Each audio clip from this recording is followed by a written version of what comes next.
Hello नमस्कार, आप सभी का मुकेश बैरागी 9627 चैनल पर बहुत बहुत स्वागत है। आज का हमारा टॉपिक है राजस्थान की सभ्यताएं। राजस्थान की सभ्यताओं में सबसे पहले पढ़ते हैं हम राजस्थान के प्रमुख पुरातात्विक स्थल। पुरातात्विक स्थल उनका संस्कृति काल और उनके जो औजार उपकरण और उनकी जीवन शैली कैसी थी, सबसे पहले देखते हैं। तो पूरा पाषाण काल के स्थल हैं डीडवाना, जो ये सबसे प्राचीन स्थल है। डीडवाना पूरा पाषाण काल का टाइम है 5 लाख BC से 10,000 BC, यानी 10,000 BC इसका टाइम है पूरा पाषाण काल का। और इसके प्रमुख स्थल हैं, इसके पूरा पाषाण काल के प्रमुख स्थल हैं डीडवाना सबसे प्राचीन स्थल है, जायल, नागौर, विराटनगर, जयपुर, भानगढ़, अलवर, इंद्रगढ़ इंद्रगढ़ दर भरतपुर। इंद्रगढ़ तो पहले कोटा में आता था, अभी बूंदी में आता है। औजार उपकरण, इसमें पुरापाषाण काल के प्रमुख औजार थे हैंड हैक्स और क्लीवर, चापर चेपिंग और क्लीवर। और हैंड एक्स इनके पुरापाषाण काल के समय के प्रमुख औजार हैं। और इनकी जीवन शैली थी पुरापाषाण काल के समय की यायावरी जीवन शैली थी। आखेटक खाद्य संग्रह करते थे और आग से परिचय हुआ था। अगला काल है अपना मध्य पाषाण काल का टाइम है 10,000 BC से 7,000 BC तक। इनके प्रमुख स्थल हैं मध्य पाषाण काल के प्रमुख स्थल है बागोर, भीलवाड़ा, तिलवाड़ा, बाड़मेर, विराटनगर, जयपुर। बागोर भीलवाड़ा, तिलवाड़ा, बाड़मेर, विराटनगर, जयपुर। इसके समय के मध्य पाषाण काल के समय के औजार थे स्क्रे पर पॉइंट। और जीवन शैली थी पशुपालन सीखना, आखेटक एवं खाद्य संग्राहक। अगला काल है अपना नवपाषाण काल का टाइम है 7,000 ईसा पूर्व के पश्चात। नवपाषाण काल के समय के स्थल हैं आहड़, उदयपुर, गिलूड, राजसमंद, कालीबंगा, हनुमानगढ़, जर, जयपुर।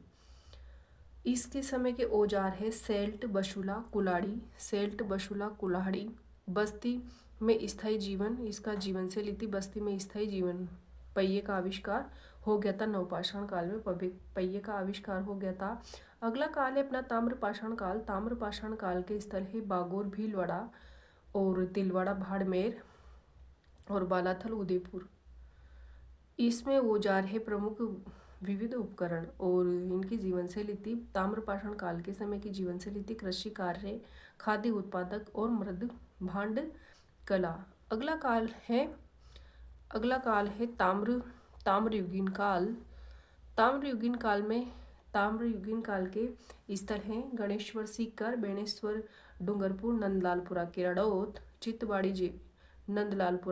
चित्तबाड़ी, जयपुर, शाबणिया, पुंगल, बीकानेर, बूढ़ा पुष्कर, अजमेर, कुराड़ा परबतसर, पिंड, पांडलिया, चित्तौड़, पलाना, जालोर, कोलमा, होली, सवाई माधोपुर और मल्लाह, भरतपुर। इसमें विविध प्रकार के उपकरण पाए जाते थे और इसका स्थायी जीवन शैली हो गई थी।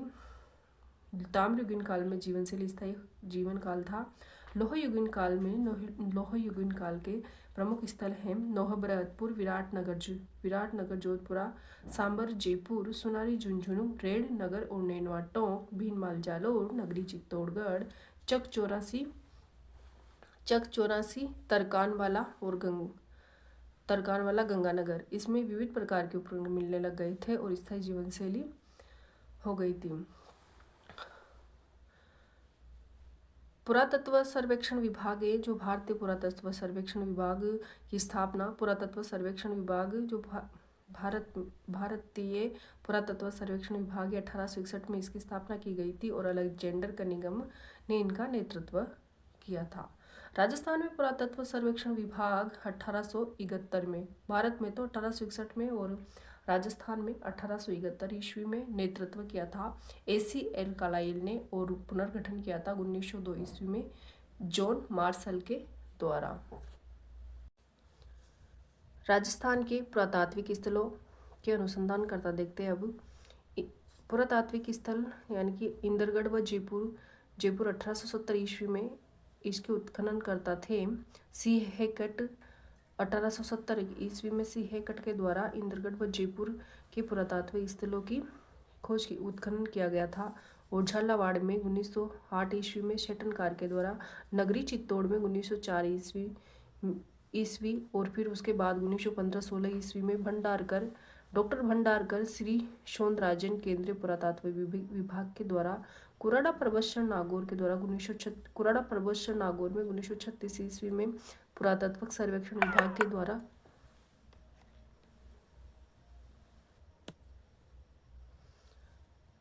कुराड़ा पर्वतसर में 1934 ईस्वी में पुरातत्व सर्वेक्षण विभाग के द्वारा विराटनगर जयपुर में 1936 से 30 में दयाराम साहनी ने नील रतन बनर्जी के द्वारा, और 1962-63 में कैलाशनाथ दीक्षित और रेड टोंका 1938-40 में डॉक्टर केदारनाथ पुरी, कालीबंगा हनुमानगढ़ का 1952 ईस्वी में अमलानंद घोष, बीबी लाल थापर, जेबी जोशी, उसके बाद 1961-62 में कालीबंगा का बी के थापर व सरस्वती भद्रसती गणति 30 में, और रंगमहल बड़ोपल डाबरी हनुमानगढ़ 1952-54, डॉक्टर हनारिक स्वीडस दल पहाड़ उदयपुर 1953-54, अक्षय कीर्ति व्यास, आर.सी. अग्रवाल 1961-62 में, वी.एन. मिश्र, एच.डी. साकलिया, बीनमाल जालोर 1953-54, रतन चंद्र अग्रवाल, गिलुंड राजसमंद 1957-58, बीबी लाल नौहर भरतपुर 1963-64, रतन चंद्र अग्रवाल,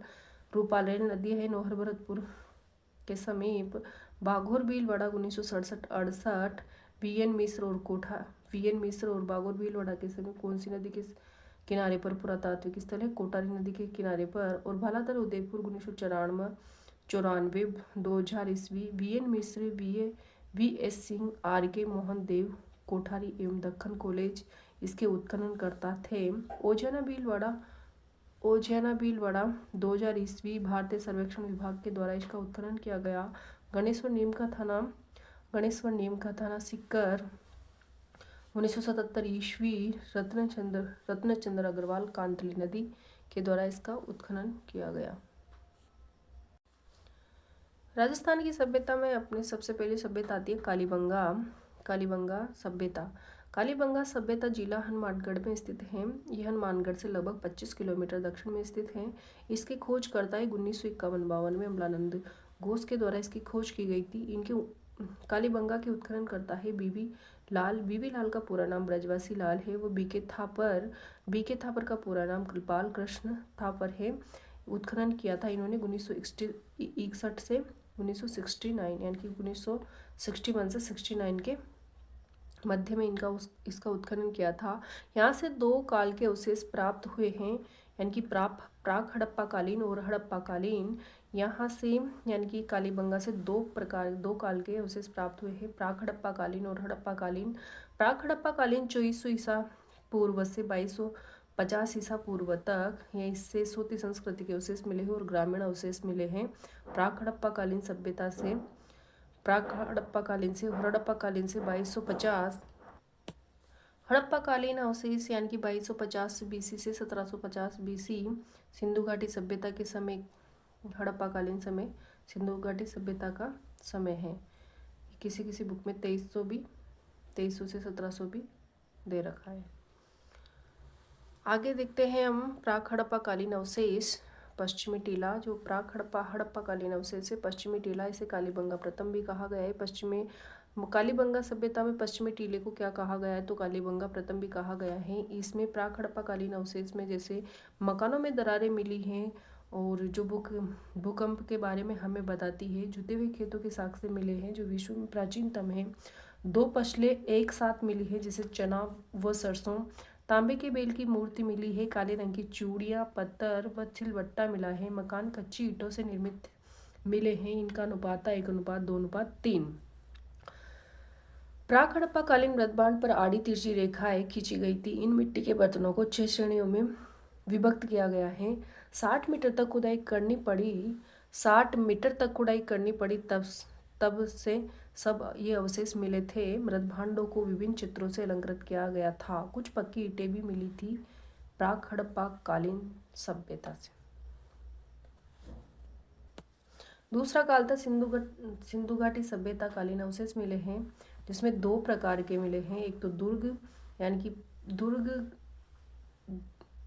गढ़ी क्षेत्र या फिर नगर क्षेत्र यानी कि नगरीय शहरी अवशेष मिले हैं। कांस्य युगीन सभ्यता इसे कहा जाता है।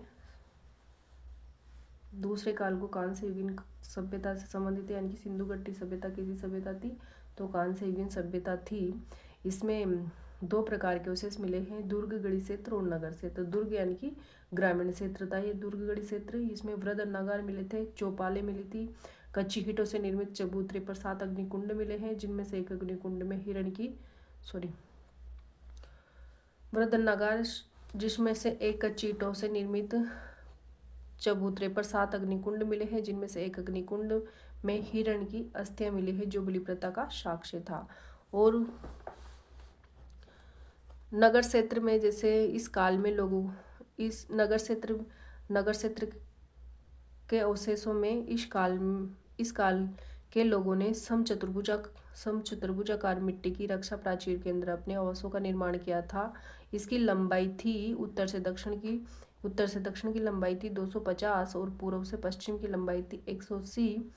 पूर्व से पश्चिम की लंबाई 180 मीटर थी और उत्तर से दक्षिण की लंबाई 250 मीटर थी। नगर क्षेत्र के अवशेषों में शहरी क्षेत्रों में यानी कि सड़कें पक्की ईंटों से निर्मित मिली है। सड़कें पक्की ईंटों से निर्मित एवं एक सड़क दूसरी सड़क समकोण पर काटती थी, यानी कि ग्रिड प्रणाली थी इसमें। और नगर के एक भाग में पक्की सड़कें व पक्की नालियां नहीं मिली, संभवतः लकड़ी की नालियों का प्रयोग किया करते होंगे इसमें सिंधु घाटी सभ्यता कालीन अवशेष में।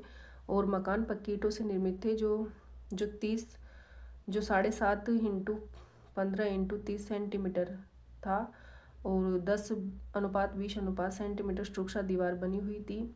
और सामान्यतः दूसरे स्थानों पर नीचे की छत कच्ची, लेकिन कालीबंगा में नीचे की छत को पक्का किए जाने का साक्ष्य अलंकृत पर्स मिला है इसमें। कालीबंगा से बेलनाकार मोहरे, सूती वस्त्र में लिपटा चांदी का उस्तरा, रोटी बनाने का तंदूर मिला है। कालीबंगा से ऊंट की अस्थियां, तांबे का दर्पण, मिट्टी की दीवारों से लिपि का साक्ष्य मिला है। और बकरी खींच कर लाते हुए मनुष्य के अंकन वाला मृतभांड मिला है। कालीबंगा को स्टुअर्ट पिगट ने सिंधु घाटी सभ्यता की तीसरी राजधानी बताया है। इस मत का समर्थन डॉक्टर दशरथ शर्मा ने किया है। श्रुति संस्कृति को कालीबंगा प्रथम कहा गया है। कालीबंगा सिंधु घाटी सभ्यता की दीनहीन बस्ती कहा गया है कालीबंगा को। यहाँ पर बाजरे के साक्ष्य भी मिले हैं और व्याघ्र चीता की मोहर भी मिली है। एक बालक की खोपड़ी में 6 छेद यानी शल्य चिकित्सा के प्रमाण मिले हैं। इसे जलशीर्ष या मस्तिष्क शोध की बीमारी का पता चलता है। जो एक बालक की खोपड़ी में 6 छेद मिले हैं ना, उससे जलशीर्ष या मस्तिष्क शोध की बीमारी का पता चलता है। कालीबंगा से लगभग 300 मीटर की दूरी पर कब्रिस्तान स्थित था और युग्मत समाधान मिले हैं। यहाँ से शव के विसर्जन की 37 उदाहरण मिले हैं। कालीबंगा से कब्रिस्तान मतलब युग्मित समाधान मिले हैं और यहाँ से शव विसर्जन के 37 उदाहरण मिले हैं। कार्बन 14 पद्धति के अनुसार कालीबंगा की बस्ती का जीवन का 400-500 साल रहा होगा कालीबंगा। और कुछ मकानों में कुएं भी मिले हैं। कालीबंगा से कुछ मकानों में कुएं भी मिले हैं। और कालीबंगा से मिली माटी की एक वर्षभा कृति जो कला कौशल की दृष्टि से विशेष रूप से उल्लेखनीय है। वर्षभ का सिर इस तरह से बनाया गया था कि आवश्यकता अनुसार उसे धड़ से अलग किया जा सकता था या फिर वापस उसे जोड़ा जा सकता था। ऐसे साक्ष्य कालीबंगा सभ्यता से मिले तो अपनी कालीबंगा सभ्यता थी अपनी।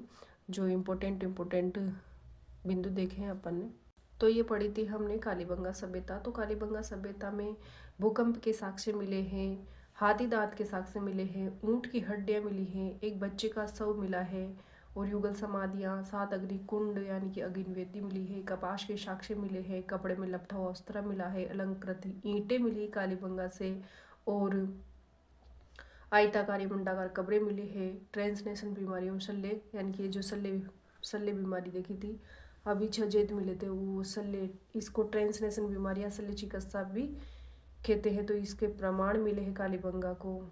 तो ये थी कालीबंगा सभ्यता। अगली सभ्यता पढ़ते हैं अब, आहड़ सभ्यता। तो आड़ सभ्यता में समय है 2000 बीसी से 1200 बीसी। ताम्रयुगीन सभ्यता ही है। आड़ संस्कृति ग्रामीण संस्कृति थी। एक इसकी खोज करता है अक्षय कीर्तिव्यास। अक्षय कीर्तिव्यास ने 1953 ईस्वी में आड़ सभ्यता की खोज की थी। इसके उत्खनन करता थे, खोजकर्ता और उत्खननकर्ता अलग लगाएंगे। खोजकर्ता तो अक्षय कीर्तिव्यास थे और उत्खननकर्ता RC अग्रवाल, जो 1954 में उत्खनन किया था आदर्शी अग्रवाल के द्वारा। और डॉक्टर शाकलिया ने इसे ताम्रकाल कोपर एज की संज्ञा दी है। आड़ सभ्यता को डॉक्टर शाकलिया ने ताम्रकाल कोपर एज की संज्ञा दी है। 1961-62 में VN मिश्र व HD शाकलिया के द्वारा इसका उत्खनन कार्य किया गया था। और नदी आड़ सभ्यता की नदी है आयड, मुख्य नदी बनास, अतः बनास संस्कृति भी से कहते हैं। आयड नदी के किनारे है, लेकिन मुख्य नदी पूछे तो बनास नदी, और इसे आहड़ सभ्यता को बनास संस्कृति भी कहते हैं। ये मुख्यतः आड़ संस्कृति मुख्यतः 4 जिलों में थी, 4 जिलों में फैली हुई थी, यानी कि भीलवाड़ा, उदयपुर, चित्तौड़गढ़ और राजसमंद, भीलवाड़ा, उदयपुर और चित्तौड़ में फैली। आड़ संस्कृति के लोग ग्रामीण थे, कृषि प्लस पशुपालन करते थे। पशुपालन इनकी अर्थव्यवस्था का मुख्य आधार था। गेहूं, चना, जौ, सरसों, राई, बाजरा और चावल की फसल करते थे। भैंस, भेड़, कुत्ता, बकरी इत्यादि पशु रखते थे। सर्वाधिक प्रिय पशु था कुत्ता। आड़ सभ्यता का सर्वाधिक प्रिय पशु था कुत्ता। चाक पर मृदभांड बनाते थे। इन्हें काला व लाल मृदभांड कहा जाता है। जो चाक पर मृदभांड बनाते थे आड़ सभ्यता के लोग, इन्हें ब्लैक एंड रेड मृदभांड कहा जाता था। आड़ सभ्यता में उल्टी तपाई विधि से, आड़ सभ्यता में जो काले मृदभांड थे इन्हें उल्टी तपाई विधि से पकाया जाता था। स्थानीय भाषा में इन मृदभांडों को गोरे या कोटे कहा जाता था और इनमें अनाज भरा जाता था। कपास से परिचित थे आड़ सभ्यता के लोग। मकान कच्ची ईंटों के, लेकिन मकान की नींव में पत्थर का प्रयोग किया जाता था। शवों को गाड़ते थे और आभूषणों को खाने पीने की वस्तुओं के साथ गाड़ते थे शवों को। और यहाँ से 6 चूल्हे मिले हैं जो संयुक्त परिवार यानी कि संयुक्त परिवार व्यवस्था का साक्ष्य देते हैं। जो 6 चूल्हे मिले थे यहाँ से आड़ सभ्यता से। आड़ से तांबा गलाने की भट्टियाँ मिली हैं।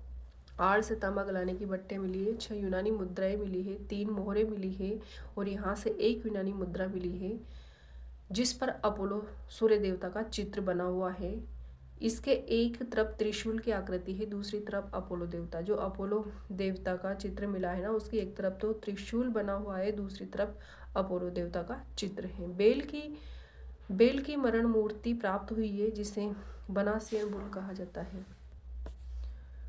बेल की जो मरण मूर्ति प्राप्त हुई है जिसे उसे क्या कहा जाता था, बनासियन बुल कहा गया है।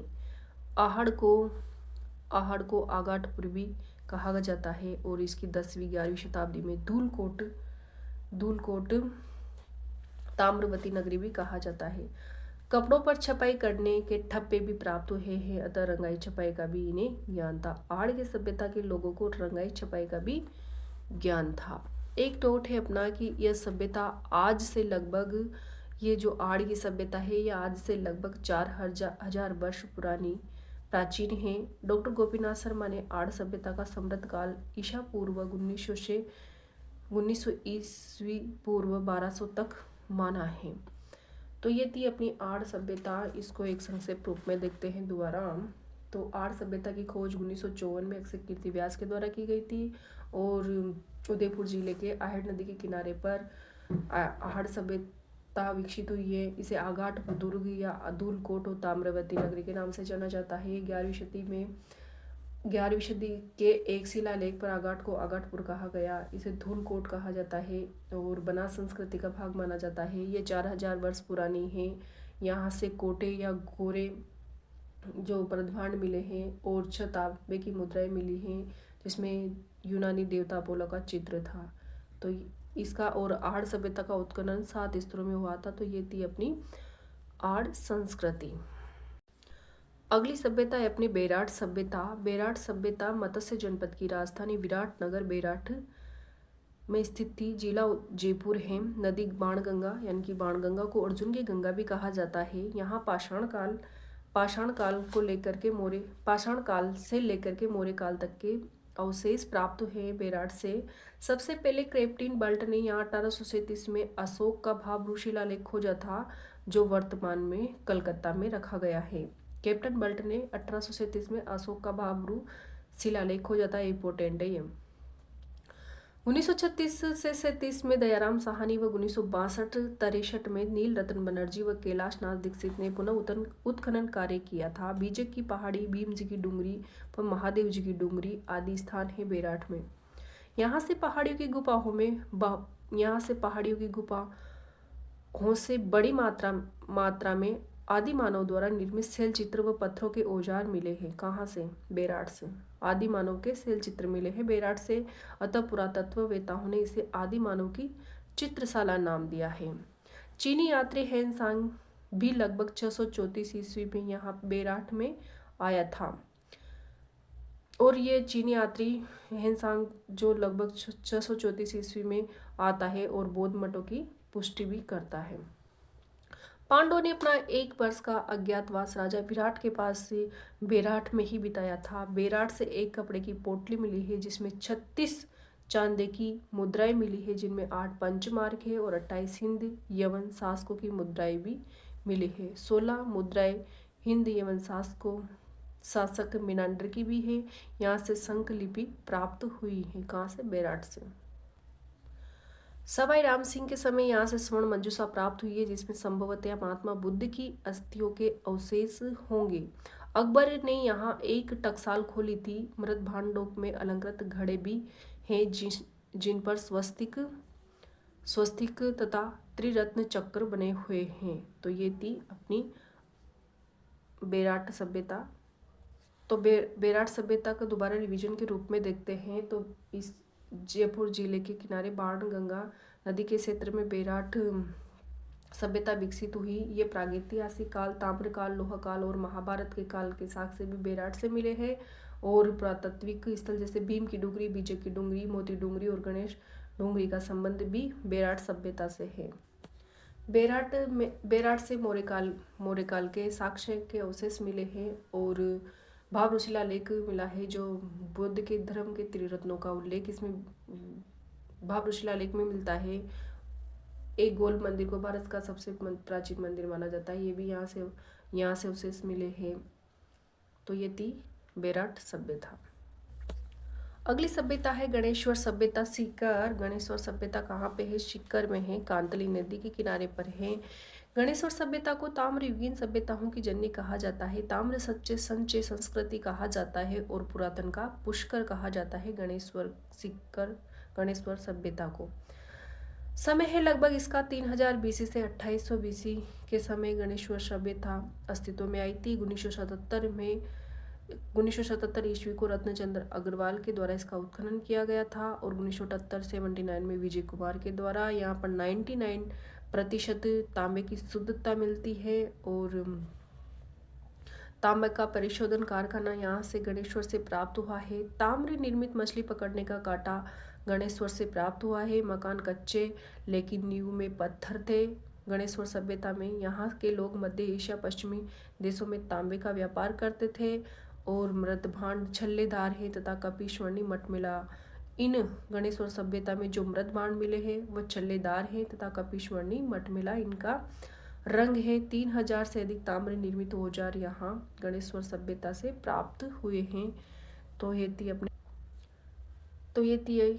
थी गणेश्वर सभ्यता। 1977 में वीरेंद्रनाथ मिश्र के द्वारा रत्नचंद्र अग्रवाल के द्वारा इसका उत्खनन किया जाता है और ये कांतली नदी के किनारे पे है और 99% यहाँ तांबा मिलता है। शुद्ध प्राप्त मछली पकड़ने का कांटा मिला है यहाँ से और यहाँ से 2800 ईसा पूर्व के तांबे के उपकरण प्राप्त है, जो भारत में सबसे प्राचीन माने जाते हैं।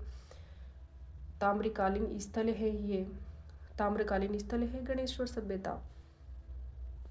अगली सभ्यता है बागोर भीलवाड़ा। जो बागोर भीलवाड़ा कोटारी नदी के किनारे में बागोर भीलवाड़ा के अवशेष मिले हैं 1967-68 में वी एन मिश्र व डॉक्टर एल.एस. लेस्ली के द्वारा इसका उत्खनन किया गया। मध्य पाषाण कालीन अवशेष मिले हैं बागोर भीलवाड़ा से। पशुपालन के प्राचीन साक्ष्य मिले हैं।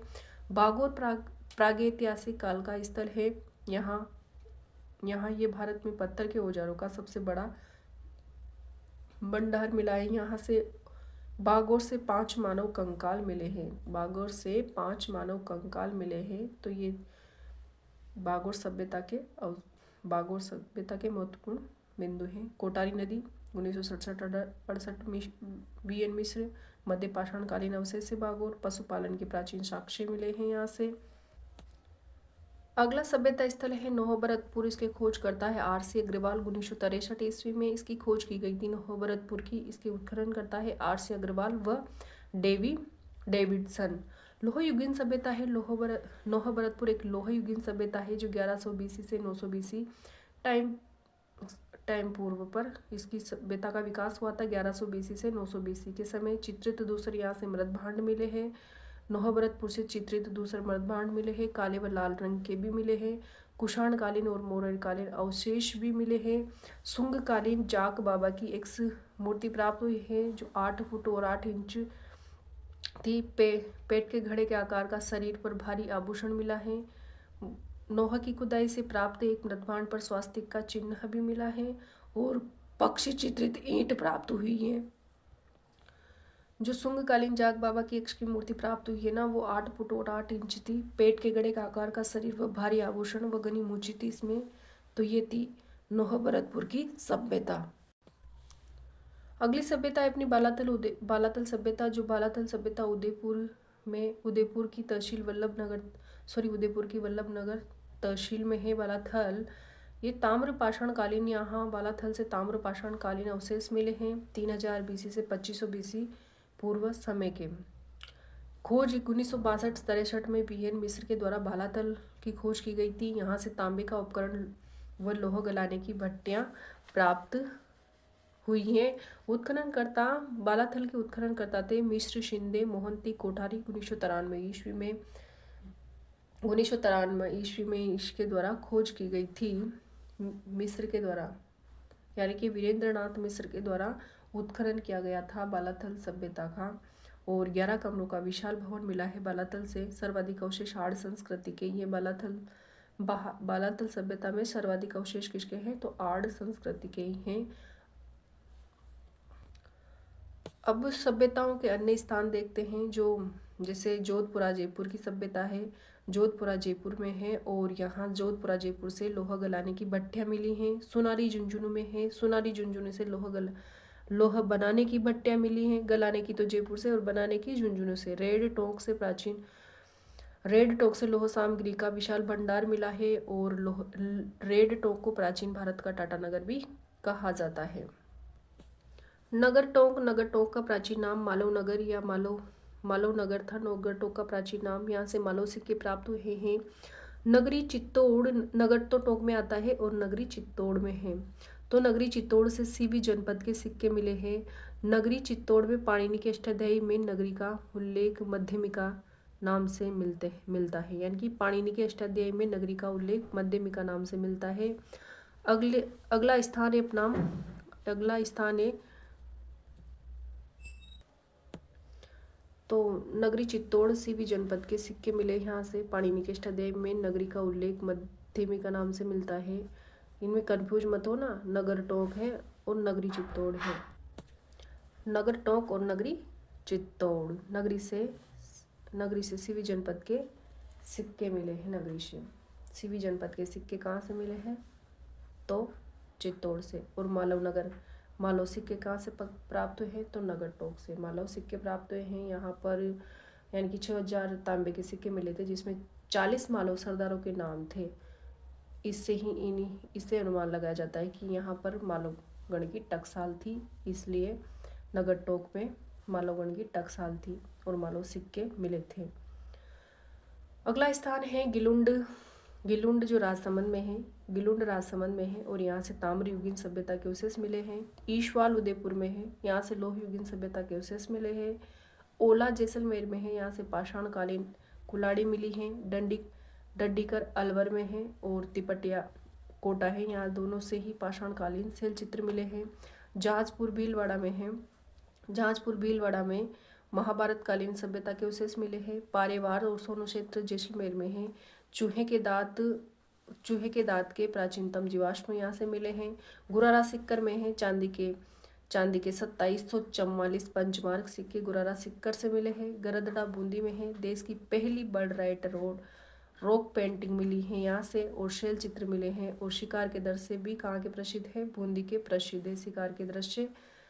और डाडाथोरा बीकानेर में है। डाडाथोरा बीकानेर से मध्य पाषाणकालीन अवशेष मिले। डाडाथोरा बीकानेर से रंगमहल हनुमानगढ़ से 1952 में हन्ना रीड के द्वारा इसका रंगमहल हनुमानगढ़ का उत्खनन किया गया था। गुरु शिष्य की मूर्ति मिली है, यहाँ से 105 तांबे की मुद्राएं मिली हैं।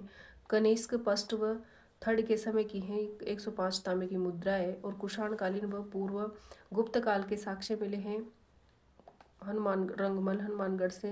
रंगमहल से एक मिट्टी की गाड़ी, खिलौना और गांधार शैली की मूर्तियां मिली हैं। मृतभांड लाल गुलाबी रंग के मिले हैं। रंगमहल हनुमानगढ़ से मृतभांड लाल गुलाबी रंग के मिले हैं। तो ये थी अपनी प्रमुख सभ्यताएं।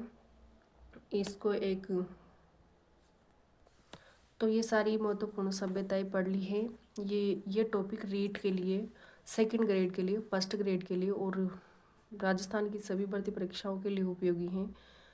तो वीडियो देखने के लिए आपका बहुत बहुत धन्यवाद। चैनल को सब्सक्राइब कीजिए, वीडियो को लाइक एंड शेयर कीजिए। Thank you.